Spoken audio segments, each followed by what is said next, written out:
so edira September no mu no nsuo no so ebeto because minor season na ere mu no na nsema ekoso nyina ne say sisi ase no say yehu udru eban rose for so omo twa contractor Sino hydro for hydro for almost in charge our mode a contract them our contractor no so yehu nsema omo ka because almost some more can 2021 basis ambre we no contractor ba site omo na this contract nsan so dem aye kapake besina yehu de eko sisi ase no efutuo ben ene hyehye be na nadmofo enso ahya ase so omo ye educate eye omo te eye bebia nsuo eto a yesu se betua etumi atwia form so de na omo so eye de afa ho na ohe eye area ho especially twene amanfo ene eye meko lem ho de a omo hie futuo pa na measures ben so na nadmofo edi ato akwema ombebo asafo ni nyina because nsuo ni toko ekira anka dodo na etisa particular area ho nyina no bibi ombeda kra na anka be yedin na napoku piesie e wo ha de basim nkomo e de bremo na bibi akwede oboko obozu ye ne amiase and I watch the spiritual side of it. Oh yes. I still stand by it. Oh yes. And you really say about twice. But not the physical aspect of it. Now the sunsumu the neura and simsi no. This anet here. Na yem sisi ase no nadmo for kasa ena eye for he say so nadmo for nkasa but source che say eye yenipe Mr. Saba say ondo ebeyanka yembra ne bonkomo nti beba na abonkomo na nkopon bo chana ebe kon ho na abonkomo no but sisi ase no hydro for a promise 2021 say contractor yes oba site ne beba but contractor see site but insurance social say to insurance to even 1 hour krana na yehu bebi ayefa me say busa o nadmo for eto ho ye de na de no mo ye so de afa ho me da say mamenchia atifo ene ahefo nyina me ba cho flood no uko eye Sompa e Facebook a ye be yibi e de egu ho na wahu de ekoso no mania sobo ni nyina ye regional minister so bobo regional minister so bo ni nyina ye regional minister adinta na no a ye airport no ho adwuma no ha na kwaje ho fancy but that is it. She is the regional administrator. She is the regional chief of defense. She is the regional security council chair. Onye ni paketua o. Aninti yamfa blame ni nyina emma the regional minister. Contractor biya kwaje ni contract na se ofrin kran eba. Either from the central government or from the decentralized government, you know, it all bounds and depends on the regional minister in consultation with the regional coordinating council as the oversight responsibility holder. Krono puntu. Krono. Emunpuntu nyinara. Eshe the regional coordinating council ensa. Okay. According to the Local Government Act. Boss. We are free where all regional departmental heads report to the regional coordinating council. And who are the regional departmental heads? One, your Town and Country Planning Act 1990. It's on my Town and Country Planning Authority. They are now an authority. Say they have the power to prosecute who violates planning rules and regulations. Okay. Bozo. Now, your Land Use and Spatial Planning Authority under the District Planning Authority. Okay. Boss, the Emi Yakran say, sir, unit no. Yeah. Womo ashe Ministry of Environment, Science, Technology and Innovation. Okay. Boss, muna mwako suku. Ya ka say adie bi innovation, invention and innovation. Ya wa who ministry. And ya who PhD ni doctor for wo mugo. Yeah. Boss, uye no free wa. Ya wa Department of Parks and Garden. Omana nanse omasha say yi kwan hododo kwan. Good. Only say kwan hu fu too much it causes erosion. Yeah. 3. boss your national disaster management organization That's NADMO. regional boss wo ho ansa na district boss society aba Yeah.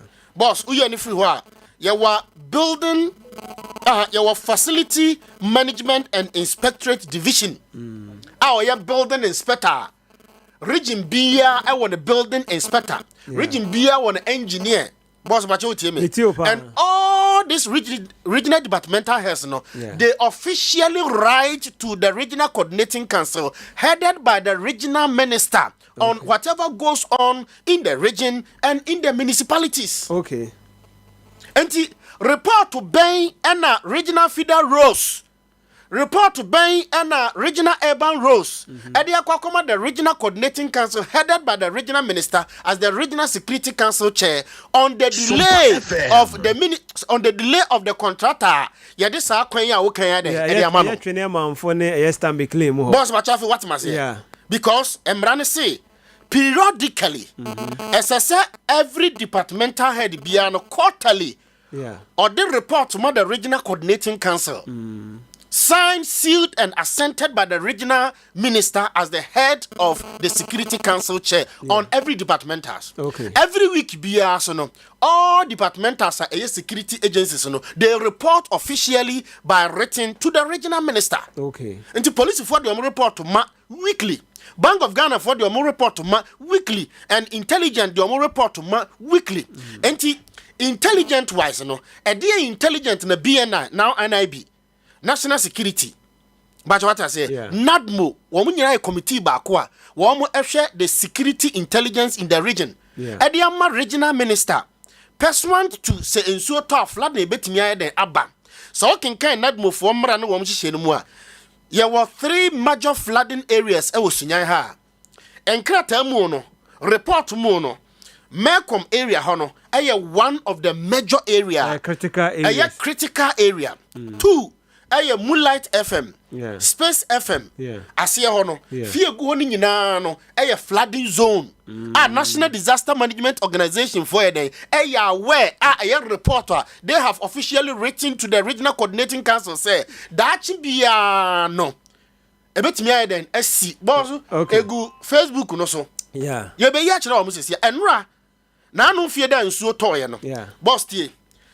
Melcom hono say nyina yehu bi pacho hade o Melcom ni o e won krata mu word NADMO for say hoye serious flooding zone Matiwas intisi ase no die ntina eye NADMO for ete ho a because you see ase no the akoye na hydro for enyo madwen say contractor mo the contract man neighbor site so almost 200 measures been almost put in place education been almost say omoye e dey am for efa eyesa area ho na yesusu say sa areas na wabobo ni nyina no prone area insuo betumi afa nkofo ho asa yesa nka NADMO fo ne take sa measures we nyina educating nkofo ene even aside and kwa ne say omone assembly betumi aka bon na gates ne sa nkofo omatitetim ene baby a yesusu say insuo kwan da almost no insurance to me nyina no ka say the dodo na I said with you said the regional ministers will I say adwuma we be say departmental heads we nyina because I say weekly be and as a monthly be oji briefing about what is really going on. See I say ad hoc measures being and I paying for putting in place so that sanyo we nyina no into beboa than say on metna say ama ha we nyina ba because not move for adwuma na say sanyo we nyina so mo check Bozu, and I'm a bobo say the Town and Country Planning Authority, the now Land Use and Special Authority accepted. They are practicing laxity work. Akwadujuma and a bimuto wa womo eye. Because boss, emrana stipulated bebre ewa how. Da biana makachira will say Ghana penning for one. Ya shed that them rana ma woman among positions and they depend much on the positions and reject the laws. Dear Antina, a yes, uncle for West, a dear Antina, is ya say land and country planner somehow working. The yes, anka weekly beer and I say beer, monthly, I'm quite say beer, Obinsi, they are in charge of the planning of the city. On where say beer, lanes omugya wo mu na bebe omugya tutum say insuo car betumi afọ ho nyina no eda so ho ho na bia I side with you say they have to do all those things now omobo mo ni ego so they open kese wo kroma have to check say sankofo na nyina ye omodwuma ono so nye but not more for there they have no excuse. They have excuses. I don't know more excuse. Unim Opa Fred, now the constituency chairman, allegedly, a court to Tisana Mekano, Bartholomew. Now on a year, Nadmo coordinator, Meboa. Now he's the constituency chairman. And I just know Mekano. Sana Matis or your constituency chairman, Bimusu no, but a court until I say allegedly, no. And I said I'm a camera. Yeah, I know. Good. Typical example, na meme. Say we call penkwasi traffic light. Yeah. Now we call health insurance. Yeah. Then health insurance. Then health insurance. Now we call Pentecost for no. Yeah. Opposite Pentecost for no. Unse womasi asori bi ewo mu dem ho. Boss, kona kokobusa say do they have permit? No. Not mofu aye. Baby na fish pond no one. Mo. Not mofu aye Bartholomew officially e tro the command sa ankrofo no say ba bi amosi dan no. E the flooding beba. E the asem e beba.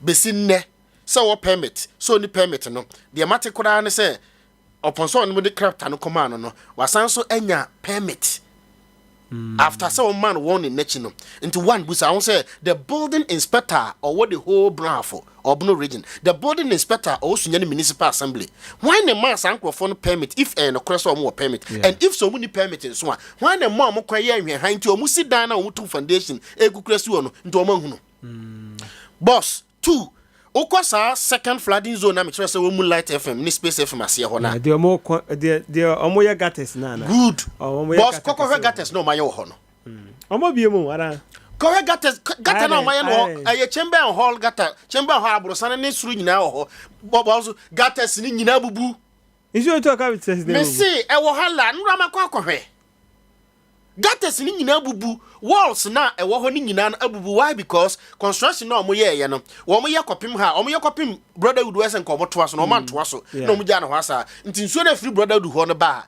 na ba be hie nsuo no so a free akrakwadwom ha e ba no na awura fie na e wo area ho ni nyina yenim se ho so ye flooding zone boss nti busa ho se nadmofo nim Bartholomew akwa warning say nkrofo ahase esisi adan e ise sa area ho no obu ho bo nso wasiri 2 room no de ahye ho oni permit wasisi room osisu anafe wa block ba bi na nsuo ne sa na omo ye no ho sa na nsuo ne de ewurawura ho ti dem pese me kan say there is a conflict e wo Sunyani municipal assembly between Nadmo and building inspector division town and country planning I don't think I kasa de ntia me kasa ne say Bartholomew now ye Nadmo coordinator na ka kire me say ye Nadmo coordinator or that's ye Nadmo coordinator and also ye constituency chairman with the say no person do have any position do say what what's my working holding position assembly is different from a political and how can we be a constituency chairman at the same time be a Nadmo conflict of interest no now we are Nadmo coordinator be a constituency chairman open when me say who hold the friends party obet still abetumi ye obetumi hold e obetumi e constituency chairman ye no nto nche ne yenko eni na nema ba na so ko ban pipi fo na e ko ka sembe open ye fa no nto nche ne yenko enim ye ano so asembi sa fo na bia sembe pro e pro bia so asebi yenko enim enti me to sa pro no aha yenko ye bia ko na ebie ne ye eye insuo na dwuma o ye no e fa Nadmo ho na ye hwe no una o say assembly no and I'm saying assembly hono person ojina assembly hono Nadmo aye Bartholomew no so on my directive Emma warning the inspectorate division ne other departmentals na say wo me be fi wo me na kasem baabi we Nadmo for see no obi amfi adentra na obi amfi aya mano sam say aden efen say time counting planning for penyu for no back aden aya man yourself say boy ndc obi afi so oye boss no te ho but what I say time planning inspector for this omo ye boss no mo but say the work no say no kura wo mu say ne work na meaning say omo ensure maturity no because say work say yampa enyampa fine but the work na say yampa ana se ne kura kakra wo mu a na ne adwuma ye de ama on se ye say u department hwe onkwara so wo ye ko ye papa hɔ papa wɔ ne department ɔyɛ department yɛ ɔno so hwɛ ɛyɛ particular department no yɛwɔ panyin a bi ɔhwɛ mu nyinaa so sɛ yɛbɛka sɛ wo ne papa Clef woma order sɛ anasɛ papa Clef ma order sɛ nana ebia enyimbere program yɛ ne sei na yɛnkɔ ne sei na mo nyinaa mo hyia na mo dwen ho na ɛsan so fa baabi foforo a na panyin ti hɔ na panyin ntumi nka meaning sɛ panyin no yɛ sɛbe Simple panyin yes because sɛ yɛmfa na sɛ yɛduru Sunyani municipal assembly na yɛayɛ meeting na yɛ de friends ɛyɛ de ɛkɔɔ so ɛfa ɛyɛ ebia nadumofo panyin saa na wosusu sɛ yɛse wɔn nka nadumofo panyin ɛde ɛyɛ directive aba sɛ yehu sa ha ne ha yɛyɛ wei sɛ ɛbɛboa yɛ na mo nyina madwen ho na hu sɛ ɛbɛboa na mo nkɔyɛ a me ni kuro no na mo sɛ no good ɛna me kan me se Bartholomew na bɔ mamane o Bartholomew na bɔ mamane sɛ appointing 4-5 places or the good assembly mpanimfo a as I said departmentals we bo manim say that chief you ya almost na more typical example catch them no eh baby a match na say Bartholomew catch them say wa head that site is a place we and obo moonlight ni ase ho and obo 4-5 places catch them say wa catch them say flooding bet me there AC including Melcombe area ho and it has happened into omonya dan o catch omo so omonya dan omo acting at the end of measures been put in play friends recommendation be no recommendation and say one mu su one adwuma ne mra no where the adwuma ne mra no say the town and country planning no or say assist in preparation of physical plans as guide for formulation and development policies decision and to design projects within the assembly advise on setting out approved plans for future development of land at every district and the eto hobio or say but I'm making kind of where you soon and I'll say advise on the condition of construction of public and private buildings and structures, assist to provide layout for every building in every constituency or district so as to create or pave ways for no disaster or flooding. Then I accept it. Where you town and country planning for juma. Yes, but I remember the NSA, Yenjina, a year, was a year or two. Assembly in NSA. So her a year, Sisia say, no. Okay, says Sana or Bartholomew, says Sana or catch her away in a crack. MC, at wedding. And now, regional minister, no, but no, the MC has to give the report to the regional minister. You find say, and you do the regional minister.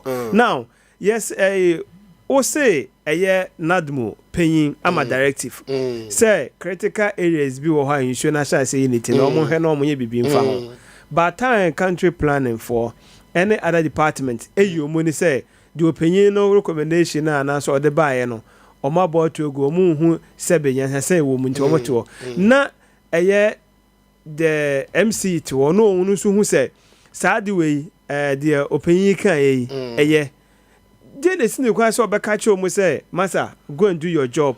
And yes, Anna, the year punishment be or be a made the bema. Now I'm seeing one time formalization to flooding ye see or heck Facebook na radio. Busa say, apart from say your must send the Ediamano, that very day crowd the energy, Munko Busa municipal chief executives there. Did he go there? Oh, she saw on call her me see.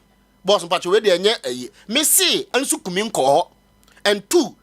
And so Kumi and Shani technocrat niya, they would disappoint him as they disappointed the former MC and no regional minister. Omukusi disappointed no. Oh, I will catch us will be disappointed. They have disappointed her. I will catch us say Tabano MC will be disappointed. Omu disappointed no. Sana ususu. Sana misusu so omu disappointed no. Sana misusu so omu disappointed. Kumi riches here. Ono so dia kwatena fie no.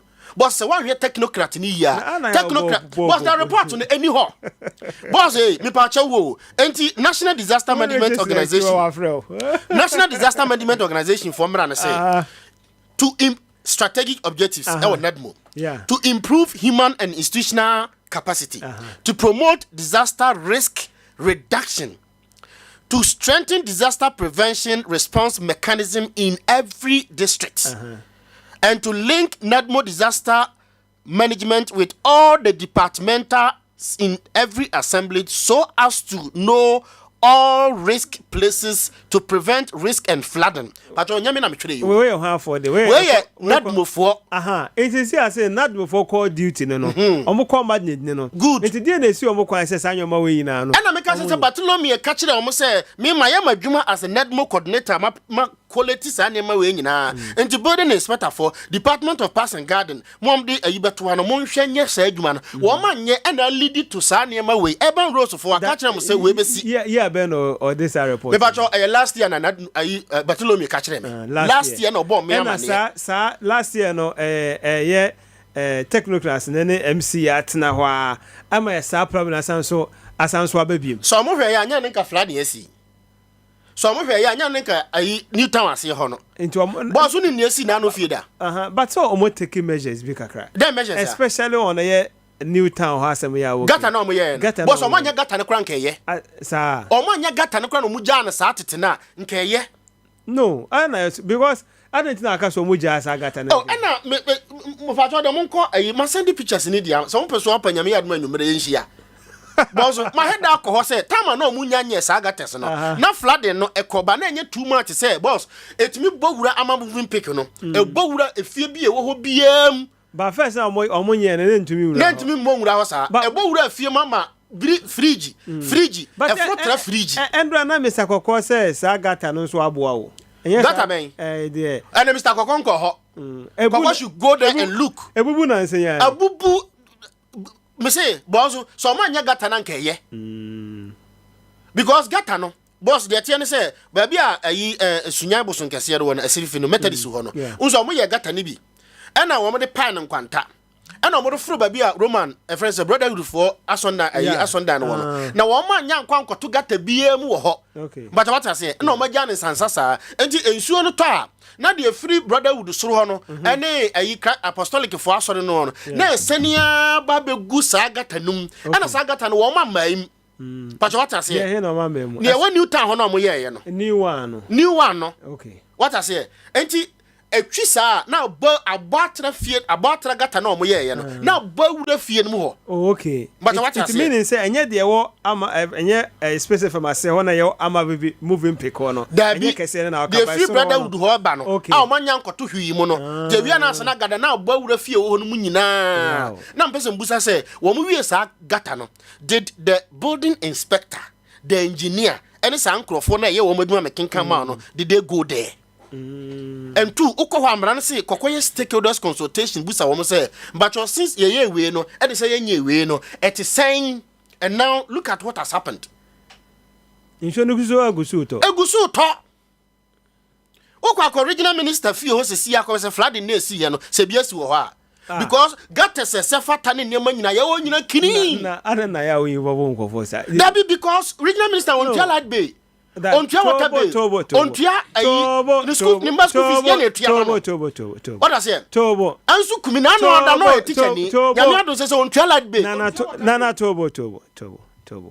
Sir, I walk a be other far fano. Regional minister on him said residence not one, residency one. Definitely, a year flood into me for. But now, dear Tina person, and now your union enemy say, regional minister, a year. In the Jumo Yentino, at more from saying, South for Nina, or more other benefits. Oh, yeah, but who can say, who shall say so, Bob or Swa? Now, who inciting no? You are inciting. Some privileges in the amount here. I had that amount car on top of true. On top, you can't say, you enemy so to pay by us, Anna. Now, Shanko for we say that means Shanko for before. Some privileges near the amount. And I can't say, you had that amount car, Lam Cruza, and you go going filling station, check card. Na kwa fele na fa kwa go filling station ya ban filling station eno nchese obi abufu that be every government official bi okita cheat bia no ukwa jibi ye wi ana ye timamfo no ye tiaka ana ya ma sa aka no say fa kwa familiarization to that be tobo ase obetumi aka sa say no with that say o can benefit because adwuma bi a risk wom wadwuma wa hey risk who other benefits. But one thing is, say na ya can say anke na poku PhD na boss dey ntiam ko fa me ba hey oje be 20,000 a month esa na but who na wo yam kura to for hene wo ba ye wa relax who nkonkura na because some perform our car papa dem esa na rest so to ho we be ka say na debia metia me twa TV ni boys so be in adwuma who insight here who fun ko say me de ne say mo men konkura na se me wi a me fa video no ma rest na rest mfa nguso na wo so hun konkura na se ya ma ka mo na esi ho no o be say wo kire sen enkurasefo no nya dem but wo betumi aka na adwuma we that ni ada ben ana me ka wadwuma na man ka preferential treatment na ya she da ma o ka se fa ko familiarization tour is in the local government se ko hwe sebe nkrofo na odi wo mo so as regional minister no ko hwe wo mo problem the local government no so say wo yam MP bia ya ma close to 800 million every year. So fako monitoring and evaluation. Apart from say makano, ya sanso mo 800 to 600 million. So fako project be a ekosoko hu nkro for how know your constituents problem. Na say boss wo to na say up to now. We a member of parliament. Kuro bi wo ha emfie 9, emfie mienu e to ba wie unsi hoda.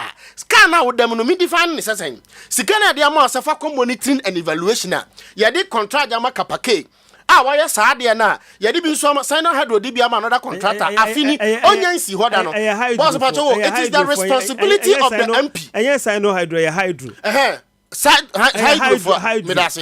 hydro for my contract e dey my contractor afini 2021 mun go be member of parliament wo krom ha say Wabusa contractor and say DNC na Wabusa no so ambulance come and brief the people the constituents. Obeso don sake ka obi yi. Me fam sake ka obi adman na me kire no. Local government mbara say know your constituents problem. Nti do or does the MP know say flood dey si osunya ha.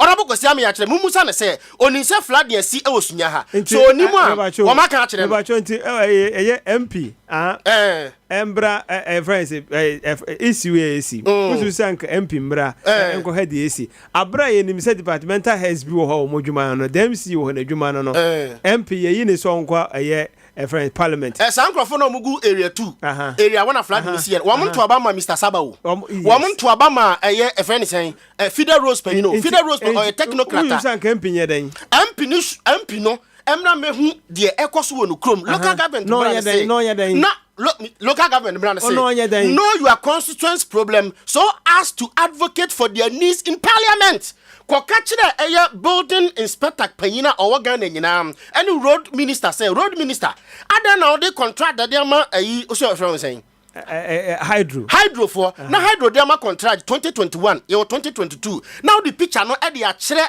emrahye bedwani soafo no hwe sa kwantimpo no say look at my people Shaman Crow for Brown mobile. No, why you say video where they actually warmer. Then you identify the problem of your electorate so as to advocate for their needs in parliament. Meaning, say, send your can say, a year, MC, Mamisha saying free the regional minister, the MC, Nadmu, open kese. Now, the big man now born the dinner from you know. Into the friend, no, I know, say, come away, open kese now from Wadaroma. Yankopo bo chambe fro na nase me pon be fro dey din ko say ehia say kasa ewo ye efidie kasa isu e be kasa wo what I say but didn't na yes say say you grow to say don sesere aban no eye construction o de nkania akwakogo so enya nkania post egu no kromfo akwakowia nkania no e de afiri ho kro no ye to aba wie ye MP beda o masese beda maso mu to aba ma me wie ye no onsi ho bio nti MP nko ye de efa eye friends say post ye wi anu anka MP for security ya to delegate aba na MP ni nkrofo ho